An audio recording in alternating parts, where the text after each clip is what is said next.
Alright, so yun no. Good afternoon guys. For today's video, susubukan namin puntahan ni Commander ang tinatago-tagong tunnel ng Angono. Ito yung tunnel na tinatawag nilang petroglyphs. Hindi pa to siya kilala guys bale titingnan namin kung magandang spot, kung pwede nang puntahan ng mga tao. Today is Sunday, April 12. Andito kami ngayon sa Shell Service Road ng Bicutan. Dito na kami dadaan guys. Bali ito yung dadaanan naming lugar. So ayan guys, ito yung ruta namin na napili. Ayan, dadaan kami ng Dumsa, ayan, dire-diretso, Taytay, San Juan, Napindan, dadaan din kami.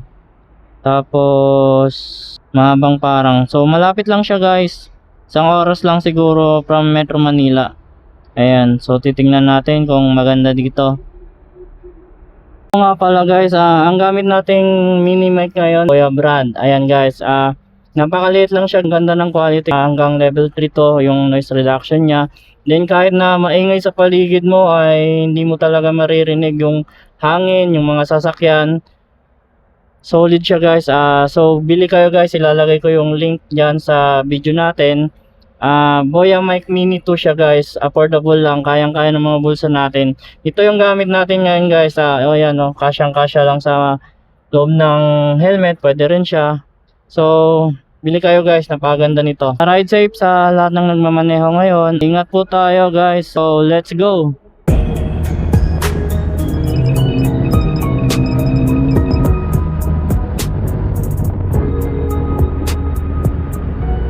Sa surface road nga pala ng Central Bicutan tayo dumaan para hindi masyadong magulo. Medyo traffic nga lang siya. So liliko kami dyan sa unang crossing. Tatawid kami ng kabila papuntang Taguig. Grabe naman, mahal pa rin ang gas no. Parang bumaba lang yata ng 5 piso eh. Wala tayong magagawa, damay-damay kasi. Pati Pilipinas na damay sa gulo nila no. Hi. So hapon na nga pala tayo bumiyahe guys eh. Medyo busy kasi kaninang umaga eh. So yun, naisipan nga lang namin ni Commander na puntahan ang tunnel na to. Hindi natin alam guys kung pasyalan ba siya. Dito ang SM Bicutan.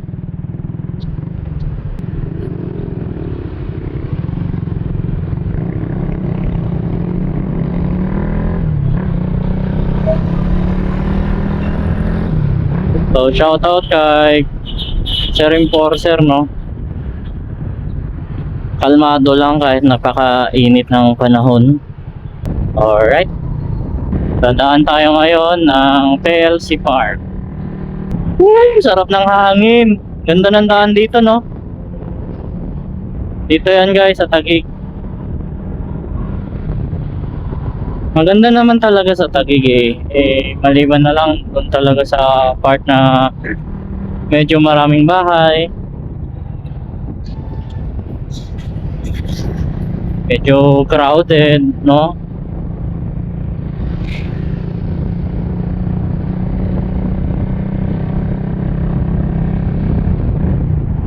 Ayan, eto guys. National Capital Region Police Office. Dito yan sa Taguig guys. Nakakapaghatid ako dyan dati nung Lalamove rider ako. Alright, bababa na tayo.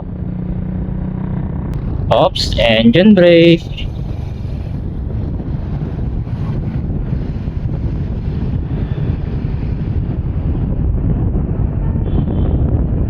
Taguig People's Market.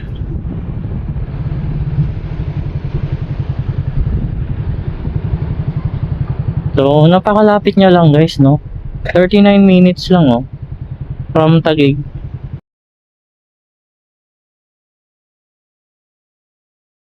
Kung baguhan ka lang dito, no, iisipin mo talagang dagat kasi napakalapad. Ayan, no. Open ground talaga to guys dito. Gigayawang ka talaga pag inampas ka ng malakas na hangin.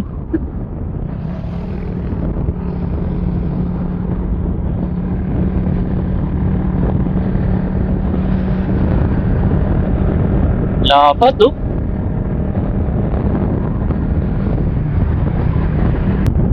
Taguig City General Hospital. Dito pala yung General Hospital ng Taguig. Yan. Bago ba yan? Wala yan dati. Siguro nga bago. Hindi ko alam eh. Ngayon nga lang ako nakadaan dito eh.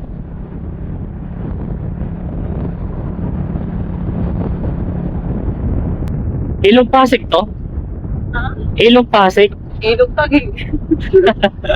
Ilog Taguig. So bagay na sa Taguig naman talaga tayo. Thank you. You are now leaving National Capital Region.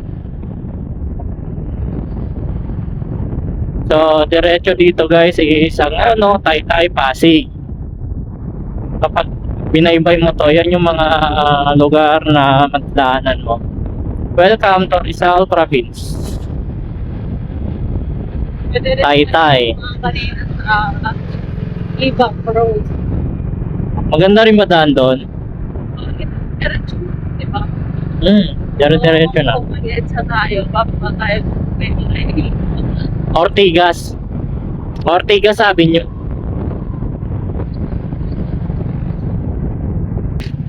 Pwede naman tayong dumiretso. Kaso, medyo mapapalayo na tayo dyan eh. Kaya dito tayo dadaan. Liwa.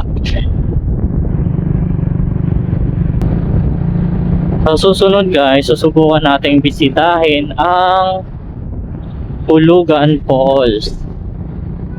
Kasi ngayon hindi natin alam kung ano pang update doon. Kung magkano na ba yung entrance sa ecotourism, at yung tour guide. Drive safety, no entry, pero kapag motor ka, pwede ka naman dumiretso dito. Pag walang bantay, okay lang yan. So yan guys, hindi na tayo pwede makadaan dito. Sementeryo na to eh. Wala, ay na. Ay pwede yata. Bayan mo, pigmento. Ganon din naman yung lugar naman pag Ha? Sarado. So balik tayo doon guys, sarado na dito. Last na kasi namin dito guys, pwede pa. Ginagawa na pero pwede pang dumaan. Ngayon, totally closed na siya kasi nabungkal na yung kalsada, kaya wala na talaga. Hindi na siya pwedeng daanan. Kaya dito tayo ngayon dadaan. Kaso, hindi ko alam daan dito. Nasa Angono na tayo. Turn right. Alright.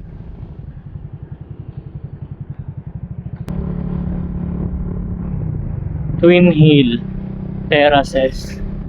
Gundo siguro dyan mag-camping, no? Actually guys, wala pa kami first camping. Kasi iniipon pa namin yung mga kailangan namin sa camping.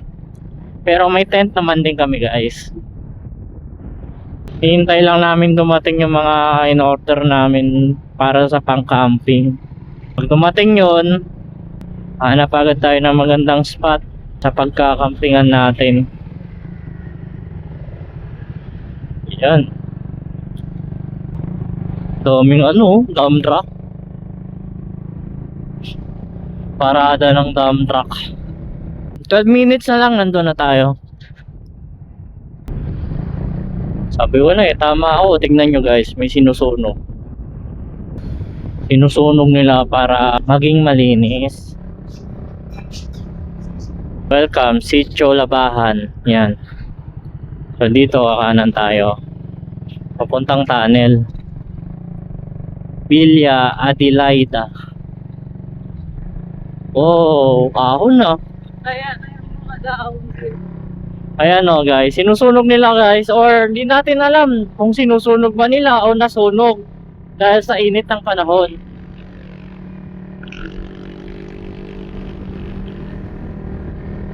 Big tire, oh. Yung kay boss. Ayan.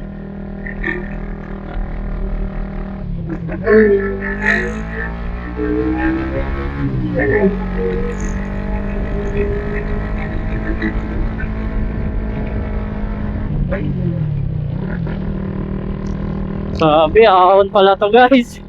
Di ako aware ah. Oh, taas. Taas.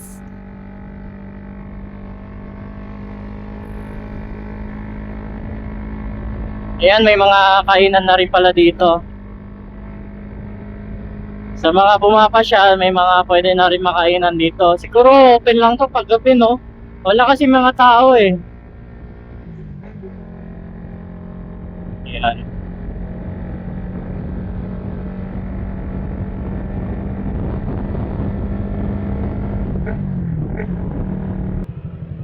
May spot kaming nakita dito guys, oh. Doon sa view deck. Pero gabi lang siguro to open, no? Ayan, may mga kubo-kubo din sila. May restaurant. Ganda. So yan guys, check nyo na lang guys sa Facebook. Doon sa view deck. So, ahon guys, biglang baba. Ang galing. Ang gaganda ng bahay doon, no? Parang pangmayaman lahat. Lalim ah.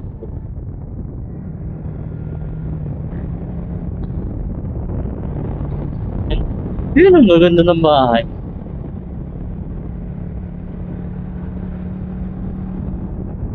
Welcome Barangay Mahabang Parang. Ang lupit ah. Mahabang Parang.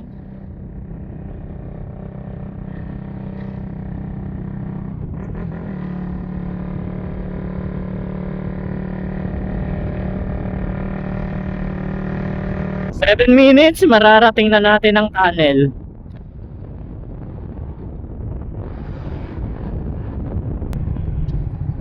So dito guys, kanan tayo. Ayan, Mahabang Parang. I love Mahabang Parang. Kanan na dito.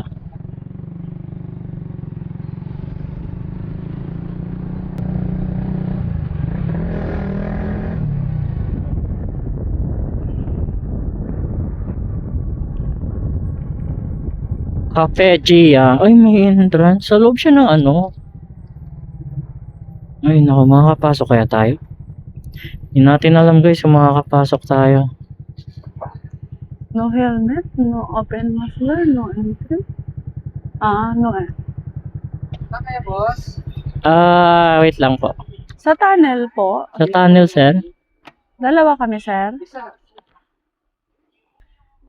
Ay, ibang ID sir, hindi kami kumukuha ang driving license. Okay. Bawal tayo boss mag-ikot sa village ha. Kung ang paalam po natin kanila. Opo, opo. Sige po, balikan na lang po mamaya. Sige po, thank you. So, yan.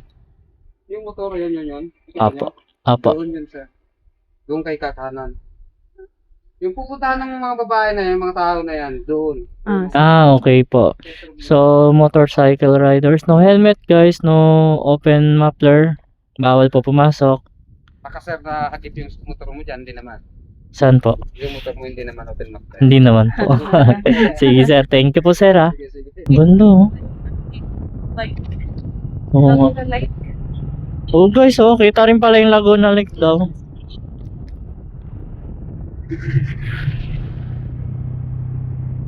Guys, kailangan yung preno nyo dito bago ah. Sobrang tarik. So, ito na ang signage na National Museum, Pambansang Museo. Ayan. Bakit? in Tagalog. Okay na in English. Angono Binangonan. Dito na tayo guys sa Petro Glyphs. Ito na yung tunnel guys. Rough road. Oops.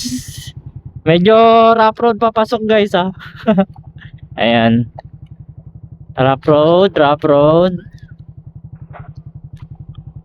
Feeling ko dito rin pumunta yung big bike rider kanina eh. Ayan. So yan na mismo guys ang tunnel. Ganyan siya. Wala siyang ilaw. May mga nakakapunta na rin pala dito talaga. Oo nga, no? Binibisita na rin talaga siya ng mga rider. Hello po. Lang. Ayan, ang binangonan, petroglyph site. Reminders. Vehicle no entry, no lettering, don't harm animals, no picking of plants, no vandalism, entrance fee, adult fee, student fee. So, ayan yung mga bawal guys. Mga reminders nila. Yan. So, tara. Wait lang. Ang mga tanyag na petroglipo ng Angono Binangonan ay matatagpuan sa isang rock shelter sa hangganan ng bayan ng Angono at Binangonan sa lalawigan ng Rizal, Pilipinas. Binubuo ito ng 127 figura ng tao at hayop na inukit sa batong pader, na malamang ay inukit ito noong huling Neolitiko o bago ang 2000 BK.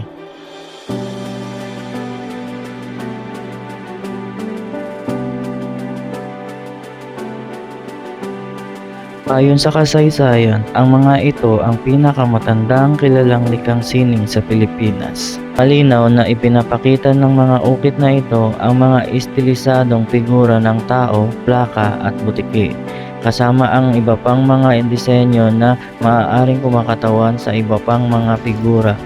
Ngunit maaaring hindi na makilala dahil sa erosyon. Ang mga ukit ay kadalasang simbolikong representasyon at inuugnay sa mahikang pagpapagaling at simpatiko.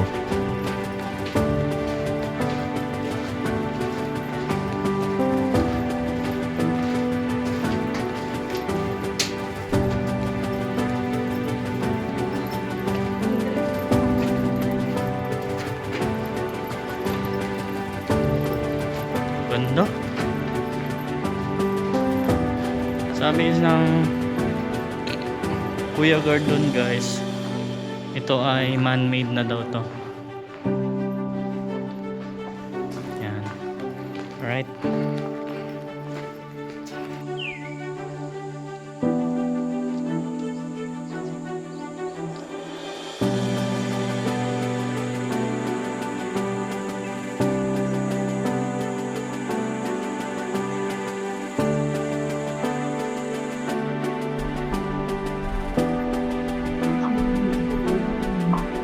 Alright, so yan no. Sad to say na bawal daw, sabi ni guard, yung vlogging dito sa loob. Kung gusto nyo raw maggawa ng content or Marinig ko siya. vlog is kailangan daw Pwede mo naman may permit. Oh guys, kailangan ng permit kung iba-vlog nyo po yun.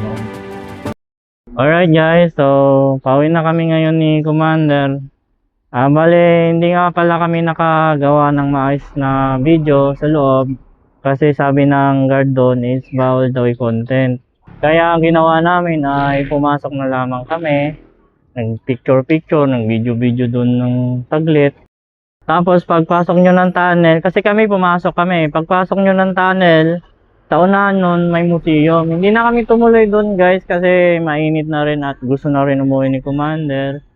Kaya nag-decide na lang kami na lumabas ulit. Kala din kasi namin guys, pwede i-vlog yung lugar na yon.